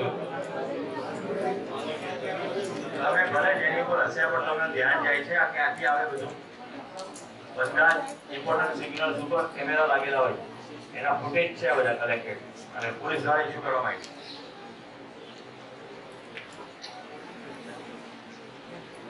ખ્યાલ આવે છે શેની પાછળની દોડ છે? સુવિધા પાછળની દોડ છે, જલ્દી પહોંચી જવું છે, બીજા કરતા આગળ નીકળી જવું છે. અને પાછું બાઇકની અંદર એકદમ સ્પીડમાં કોઈને ઓવરટેક કરવામાં મર્દાનગી માનવામાં આવે.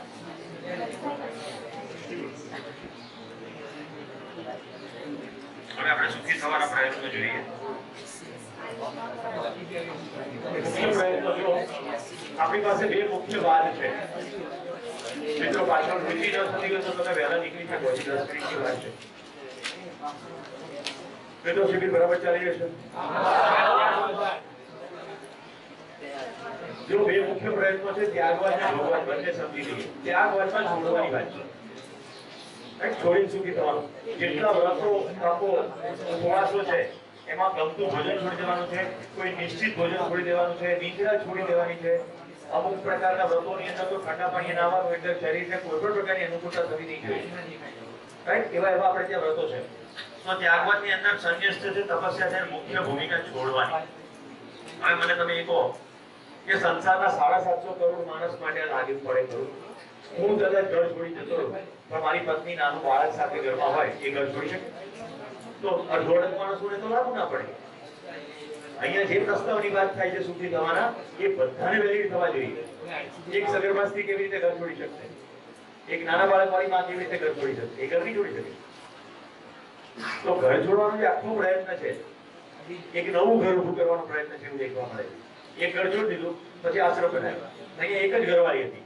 હવે જે અસંખ્ય લોકોને સાચવવાના છે, કારણ કે આશ્રમમાં બધા મેળાવડા, ઉત્સવો, ખાણીપીણી, એના માટે મોટા ભવનો બનાવવાના છે. પણ એક સાધુ મળે છે. એનું તમે હાવ આટલું બધું પ્રકાંડ પંડિત વેદના તમે આવું સાવ આવું શું કામ કરો? કારણ કે મેં નક્કી કર્યું બાળકીય ધોવા માટે ઘર નથી છોડ્યું. બાળકીય ધોવા માટે મેં ઘર છોડ્યું. એને મેટાફોરિકલ લેંગ્વેજમાં આશ્રમ રાખો એટલે બધા આવે, એમાં નાના બચ્ચા વાળાઓ પણ આવે, એનું ધોવાનું, ખાવાનું, બધી વ્યવસ્થા કરવી પડે. તો છોડવાની વાત છે. ત્યાગનો એટલો બધો મહિનો કરી નાખ્યો કે જે છોડે ને એને આપણે મહાન કીધા. જો ભગવાન બુદ્ધ મહાવિનિષ્ક્રમણ કર્યું, એટલે એને તો નિરર્થક લાગ્યું એટલે છોડી દીધું. આપણાથી છૂટતું નથી ને એટલે આપણે એનો મહિમા કરીએ. ભગવાન બુદ્ધે મહાન ગુરુ ત્યાગ કર્યો. કારણ કે સમ્રાટ હતા, રાજા હતા, એની પાસે મબલક હતું, છોડી દીધું. આપણે એવું નથી વિચાર કરતા કે એને મબલક કેટલું નકામું લાગ્યું છે, છોડી દીધું. રાઈટ? તો એ સ્થિતિએ પહોંચ્યા કે પછી એમનો પુત્ર, એમની પત્ની બધા જ એમના શિષ્યો થયા. ઓકે, એમનો છોડવાનો જે પણ એંગલ હતો, પણ સરવાળે બુદ્ધિઝમનો મુખ્ય વાત તો પોતાની અંદર જોવાની છે. આનંદના બુદ્ધના સમાજો છે, એમાં આખો દીવો ભવ, તું તારો દીવો થા, એવી વાત કરવામાં આવી. હવે જો ત્યાગનો મહિમા જ્યારે કરીએ ત્યારે શું થાય, જ્યારે કોઈ ત્યાગ કરનારાને મહાન કીધો તો આપણી આજુબાજુ વાળાની સાથેનું કન્વર્ઝેશન પણ આવું થાય કે તું આ છોડ દે ભાઈ, તો આમાં બહુ ના પડી. ઘરમાં પિતા છે, પૈસા આવતા હોય તો છોકરો એ વસ્તુ માંગે તો કે રહેવા દે, ના લઈશ. ઇન્ડિરેક્ટલી ત્યાગની જ વાત છે કે મહિમા એનો થઈ ગયો. ચલવી લે, મુકેશ પટેલ, અલકા પટેલ, અમે સાથે ભણતા. મુકેશ, અમારા બધા મિત્રો મુકેશના પહેલા લખ્યું છે. અલકા મને કોમન ફરિયાદ આ કરે કે તમે આ મિત્રને સમજાવો, તમારા ઘરમાં કોઈ સારી વસ્તુ લેવા દેતા નથી, કારણ કે અમેરિકા જવાની વાત છે. મુકેશે એના પિતાજીને ધક્કો મારીને ફાર્મર બનાવીને અમેરિકા મોકલ્યા. બરાબર? પછી મમ્મીને મોકલ્યા. મેં એના મમ્મીને રડતા જોયા અસંખ્ય વાર. પપ્પા ત્યાં, મમ્મી અહીંયા. વિઝાનું સેટિંગ થાય ત્યારે જવાય ને. એના પપ્પા 7 વર્ષ ત્યાં રહ્યા, પછી મમ્મીનો મેળ પડ્યો, પછી એ ગયા, પછી આ ભાઈની ફાઇલ ચાલી. તો ઘરમાં કોઈ પણ જરૂરિયાતની સામાન્ય બેઝિક વસ્તુ લેવા ને તો બધું ચલવી લેવાની જ વાત છે, શું લેવા જ ના. એટલે મારે એને ઘણી વાર સમજાવવું છે કે 15 દાડા સારું રહે, ફરી બધું જેવું હતું. એની પાસે એક જ લોજિક કે આ અહીંયા ઘરમાં રહેવાનું નથી, આપણે અમેરિકા જવાનું છે, પછી અહીંયા બધું વસાવવાનું શું મતલબ? તમે લોજિકમાં ન જીતી શકો એને, કારણ કે એનું લોજિક આવું. તો હું એને એમ કહું કે જ્યારે અમેરિકા જાય ત્યારે વેચી નાખજે અથવા કોઈને દાન આપજે, પણ અત્યારે તો જે વસ્તુ તારા ઘરમાં જરૂર છે, તારી પત્નીની જેન્યુઇન ડિમાન્ડ, એ તો પૂરી કર. હવે આગળ સ્ટોરી સાંભળવી. અલકાને હાર્ટની બીમારી થઈ. મદ્રાસમાં ડોક્ટર ચેરિયાને હાર્ટનું ઓપરેશન કર્યું. 10મા દિવસે રિકવર થયેલી અલકા સડનલી હાર્ટ એટેકથી મૃત્યુ પામી અને બીજે દિવસે 11મા દિવસે અમેરિકાની વિઝાની ફાઇલ એની હતી. એ દ્રશ્ય હું ભૂલી શકતો નથી. મુકેશની જે પરાકાષ્ઠાની પીડા, જેની સાથે અમેરિકા જઈને જિંદગી માણવાના કન્સેપ્ટ હતા, એ જ ના રહી. બધા વર્ષો બિલકુલ તમે ગણાવું તો દાંપત્યના 18 વર્ષો કારણ વગર ખોટી ગરીબીમાં વિતાવ્યા. ઇન્જિનિયર હતો, મારી સાથે ભણેલો છું, ઇન્જિનિયર હતો. ભેગા કર્યા ભાઈ, આપી ત્યાં જે ડોલરમાંથી આવે છે તે વર્તમાન બગાડી નાખ્યું. તો ત્યાગની આ ફંડામેન્ટલ ન્યૂનતમ ઓછામાં ઓછું વાપરો. વિરક્તિ, બધેથી ઉદાસીનતા. તમે ઘણા તેજ વિહીન સાધુઓ જોશો, બધું છોડ્યું ને, સરખું ખાય નહીં, મસાલા મરી મસાલાનું વાળું ખાય નહીં, ફીકું ફીકું ખાય, અને એકદમ વસ્ત્રો પણ એવા પહેરે, દાઢમાં થથરે, શરીરે એકદમ વીક થઈ ગયા હોય. હવે એમની પાસે જે બેઝ છે શું છે? રહસ્યમૂલક. મર્યા પછી સ્વર્ગ મળશે, અથવા હમણાં આટલું કરીશું તો મોક્ષ મળશે. પાછું અધૂરામાં પૂરું ફાલ્ગુનીબેન શાસ્ત્રો લગભગ પૂરું જોઈ લખ્યા. એટલે એની અંદર વર્ણન શું કર્યું ખબર છે? મર્યા પછી સ્વર્ગમાં અપ્સરાઓ તમારું સ્વાગત કરશે. જો કોઈ સ્ત્રીઓએ શાસ્ત્રો લખ્યા હોત ને તો એમ લખત કે દેવદૂતો તમારું સ્વાગત. એમથી વધુ સ્ત્રીઓની અપેક્ષા પૃથ્વી ઉપર જે પૂરી નથી થઈ તે ત્યાં જઈને પૂરી કરવાની વાત. મૂળ તો આહાર નિદ્રા ભય મૈથુન. શું ચિત્ર બનાવ્યું છે? સરસ મજાના એમ કે કેરીના અને શેરડીના રસના ફુવારાઓ હશે, મોટા મોટા બાગ બગીચાઓ છે, એની અંદર ફ્રૂટ ઉગતા હશે વિવિધ પ્રકારના, અને મીઠાઈઓના થાળ ભરેલા હશે. બધા સ્વર્ગના વર્ણનો જુઓ ને તો બધા પુરુષ કેન્દ્રિત વર્ણનો છે. પશુ પ્રવૃત્તિ થઈ રહી, બીજી કોઈ પ્રવૃત્તિ ખ્યાલ આવે છે? એમાં તમે કેટલા ગૌરી વ્રત કર્યા? ભાઈ ભાગશાળી બચી ગઈ. આમ તો ગુડ ન્યૂઝ છે. પૃથ્વી પર જેટલી સ્ત્રીઓ છે એટલી બધી દેવી જેવી છે, એટલે પુરુષોને કદી વ્રત કરવું નથી. પણ પુરુષો એટલા ડામીશ છે ને કે એમાંથી હીરવા પડે એટલે વ્રત કરે. આ પુરુષોના મોઢા ઉપર એકદમ સારી ઢળી ગઈ. આપણી વાત નથી થતી, આપણે તો લેટ થઈ જાય. તો પેલા બીજા જેને મેળ ના પડે એની વાત થાય.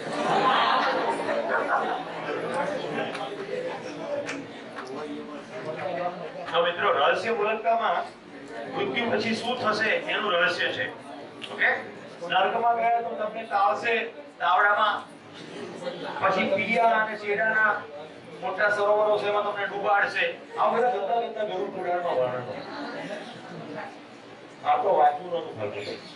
આ પ્રબોધન શરૂ કર્યું એટલે મંતર મારા વિધિ વાંચવું જોઈએ છે, જેથી મને ખબર પડે કે કઈ કઈ જગ્યાએ રહસ્ય મૂલક થાય. તો આગળ જન્મ કેવો આવશે? હમણાં એવી એક કલ્પના ચાલે છે કે અહીંયા ચક્ષુદાન કરો ને એટલે આગળ જન્મ આ થવાનો. કોણ જાણે જઈ જોઈ આયા હોય કેટલા લોકો તો આ પારગમન કરતા હશે, અહીંયા રહેતા હતા ક્યાંય જોઈ આવતા હશે. અને આ નરક વાળા જેને ચોકડી પકડાઈ ને એને મેં કીધું ચોક્કસ નરકમાં ગયો જ હોય છે. તો ખબર કેવી રીતે પડે કે તને તેલના તાવડામાં જતા હોય તો અહીંયા એવા શું કૃત્ય કરે છે? ઈશ્વર કેન્દ્રિત બધી વસ્તુનો કરનાર ત્યાગવાદની અંદર ઈશ્વર છે. તો જો નથી મળ્યું ને તો કે ભગવાનને ગમ્યું તે બધું આપણા નસીબમાં નહીં હોય. મહેનત કરે પછી નોકરી ના મળે એટલે બધા જાત જાતના ઉપવાસો કરે. એમાં એક નિર્મળ બાબુ હમણાં આવી ગયો, એ તો વળી પાણીપુરી ખાવાની વાત કરે કે લીલા રંગનું પર્સ રાખો અને 4 કિલોમીટર દૂરની પાણીપુરી ખાજો એટલે તમને પૈસા મળી જાય. ભક્તિ, તમામ પ્રકારની ભક્તિ, કર્મકાંડ, યજ્ઞયાગ, તમામ પ્રકારની સંવેદનાનો નકાર કરી કરવાની વાત છે. જે લોકો અહીંયા પરણેલા છે બધાને ખબર હશે કે યજ્ઞની વેદીમાંથી ધુમાડો નીકળે ત્યારે આંખો વળે છે કૃષ્ણજી. તો મહા સ્કેલ ઉપર હજાર યજ્ઞો થાય, એટલા બધા ધુમાડા થાય, આંખો વળે, લોકોના સ્વાસ્થ્ય ખરાબ થાય. મજા.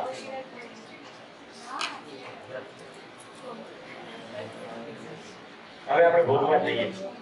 ભોગવતમાં સમાજવાદ, સામ્યવાદ વગેરે આવ્યો. જેટલું ભોગવો એટલું જેટલું ભોગી શકે એટલું ભોગી નાખો. એટલે કાજલબેન કેવું કરવાનું? જમવા જવાનું, પ્લેટ આખી લેવાની, બધું લેવાનું એવું કંકોત્રી લખ્યું હોય કે કોઈ વસ્તુ ખાલી ને છૂટશો નહીં. એટલે પહેલા બધા ચાટની મીઠી બધી ચાટ ખાજો, પછી બધી મીઠાઈ પણ ખાજો, એવું લખ્યું હોય. બધું ખાઈએ પછી શરીર છે ને છેલ્લે એમ કે બસ હવે નહીં એટલે પ્લેટ મૂકી દઈએ, પછી આઈસ્ક્રીમ ના કાઉન્ટર પર જઈએ. શરીરે ના પાડ્યું છે તો પછી કેવી રીતે આઈસ્ક્રીમ જાય? તો કે ખાંચા ખુચીમાં ભરાઈ જાય. ત્યાં ભોગવા દે છે, બીજું કઈ નથી. ભોગવો એટલું ભોગવાય એટલું. પછી શોષણ. ઘરે કામવાળો કામ કરતો હોય ને તો એના પ્રત્યે જરાય ઉદારતા હોય જ નહીં. આ પેલું રહી ગયું, આ આમ થઈ ગયું, આ તેમ થઈ ગયું, સાફ કર બરાબર, અહીંયા બીજી વાર પોતું માર. ત્યાં એ તો યંત્ર છે. શોષણ. આખો દિવસ 8 કલાક કામ કર્યું હોય, એ ઘડિયાળે કે ગયા ચા મૂકું છું, અડધો કલાક ખેંચી કાઢે.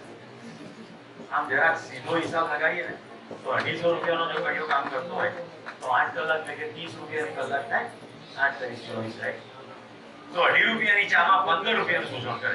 અડધો કલાક કામ કરાવવાનું કઈ કલાક કરે 30 રૂપિયાનું શોષણ. અને પછી હવામાં ઘંટડી વગાડતા હોય, જય કાના કારા ઈટી મોરલી વારા. એટલે કારો હોય તો જીતીને મારી જેવો બેઠો હોય. મજા પડે ને?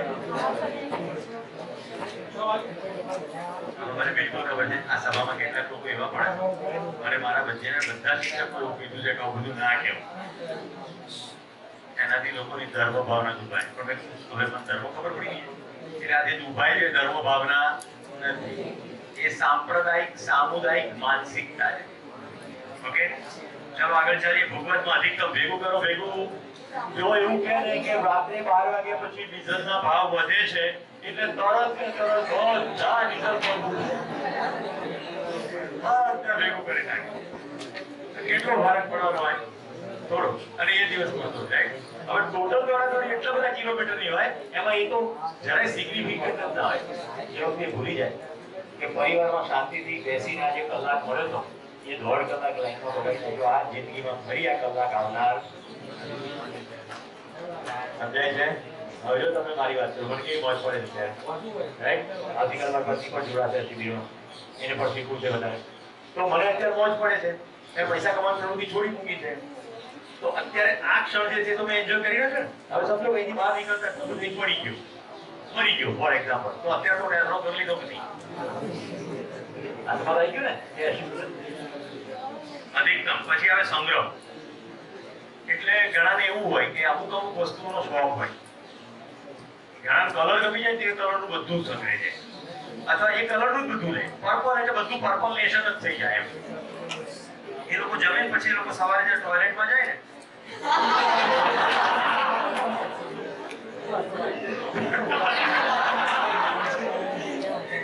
અસ્થિરતા મૂલક.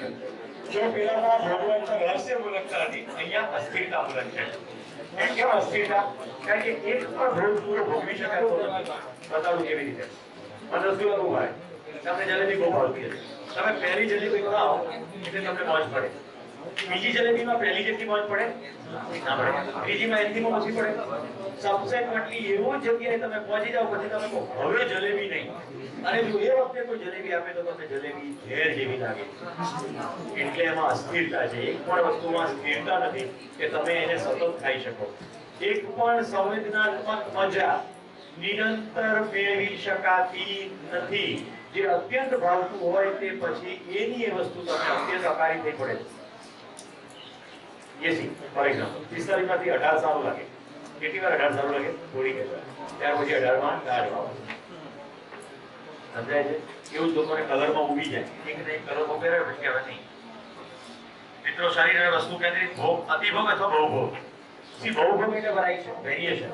અને અતિભોગ એટલે એકની એક ને વસ્તુને અતિશય વાપરવું. વધુ કામ કરો વધુ પૈસા મળે એટલે વધુ ભોગ ભોગવો. વધુ કામ કરો એટલે વધુ પૈસા મળે એટલે વધુ ભોગ ભોગવો. એમાં સંવેદના મહત્વપૂર્ણ. મને ગમે છે શું? પેલામાં કુંઠા છે, આમાં નિરાશા અને કંટાળો. જો પશ્ચિમની પ્રજાને બધી જ સંવેદનાત્મક સુવિધાઓ પડી ગઈ એટલે શું કર્યું? એમાંથી એટલા બોર થઈ ગયા, એવા સ્પોર્ટ્સ કાઢ્યા છે જે કોઈ પણ સામાન્ય નાનું બાળક પણ સમજી શકે કે ના થાય. ઊંધો લટકાવે, બરાબર, અને પછી દોરડાથી એને ફેંકે નીચે. એને બંગી રોગ કે બંજી રોગ, બંજી કે બંગી જે કહે. હવે જો સરખો પડ્યો તો પડ્યો, બાકી કરોડરજ્જુ ડેમેજ થાય જ છે. આપણે ગૂગલ કરીએ એટલે ખબર પડે કે બંજી રોગથી બધા સરખા પડી જતા નથી. કારણ કે એમાં મિસ્ટેક્સ થવાના બહુ ચાન્સીસ છે. સરખું બંધાવવું જોઈએ. વધારે માહિતી માટે મળો અથવા લખો બોલાવે છે કે એવું તો શું છે, પછી આકાશમાંથી જમ્પ મારવાની. કરેક્ટ? એટલી બધી હદે સંવેદનાની અંદરથી કંટાળો આવી ગયો કે નવે પ્રકારની સંવેદનાઓ. આ પેલો પાન ખવડાવે છે, એક ફીલ આવે કે વળશે તો ના વળી, પછી બધાને કહેતા ફરે ચલો તું પાન કરે. એના ન્યૂઝ પણ આવી જાય તો માણસ કંટાળી જાય. એટલે તમામ પ્રકારની વસ્તુ થાય. મિત્રો એટલી હદે પશ્ચિમની પ્રજા વિકૃત થઈ ગઈ છે પોતાની સંવેદનાઓમાં. અહીંયા સભાની મર્યાદા જો તમારે કેટલીક વાત ન કરે, પણ તમામ પાંચે પાંચ સેન્સીસની અંદર અત્યંત વિકૃતિપૂર્વક. એમાં તમે એક જાણો છો LSD અને ડ્રગ, રાઈટ? તમામ પ્રકારના ઇન્જેક્શન મેરિજુઆના એ બધા જાતે લેવાના, કીક લેવાની અને નશામાં ધૂળ થઈ પડી રહેવાની. માઇકલ જેક્સન જેવા એટલા અતિ પ્રસિદ્ધ કલાકાર કોઈ નાના બાળકોનું જવું શોષણ કરે છે, રાઈટ? અતિશય નાના ટુકડા બાળકો. ઈડી અમીન જેવો માણસના ફ્રીજમાંથી માણસના ફ્લેશ, માણસની ખોપરીઓમાંથી માણસને જ ખાતો હતો. અને હવે તમે આ સમાચાર સાંભળીને ચોંકી જશો. આખી દુનિયામાં ગર્ભપાત થયેલું જે બાળક છે અથવા પ્રીમેચ્યોર ડિલિવરીથી તૈયાર થઈ ગયું છે બાળક, પણ પ્રીમેચ્યોર ડિલિવરીથી મરી ગયું છે, એને ખાવાનો વ્યવસાય ચાલે છે.